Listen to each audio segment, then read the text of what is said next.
کا وظیفہ آپ کو بتلاتے ہیں کہ جو شخص نماز عشاء کے بعد یوسف کی آیت نمبر 68 روزانہ 300 بار پڑھنے کا معمول بناتا ہے تو اللہ تبارک و تعالیٰ اس کو ہر قسم کی وبائی امراض سے محفوظ رکھتا ہے۔ ہر وقت ناظرین اکرام کوشش کریں باوضو رہیں اور درود پاک کا عمل جو ہے جاری رکھیں۔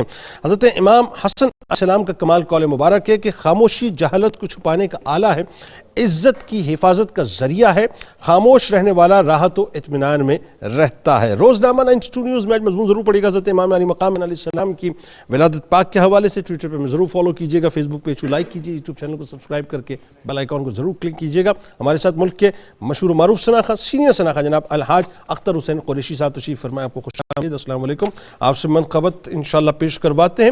ہمارے ساتھ اب موجود ہیں، آئیے ذرا تجدید عہد وفا کرتے ہیں۔ لا یؤمن احدکم حتی اکون احب الیہ من والدہ وولدہ والناس اجمعین۔ اللہ تعالیٰ آپ کا، ہمارا، ہم سب کا، پاکستان کا اور امت مسلمہ کا حامی و ناصر ہو۔ مل کے نعرہ لگائیں گے، پاکستان کا مطلب کیا؟ لا الہ الا اللہ محمد رسول اللہ صلی اللہ علیہ وسلم۔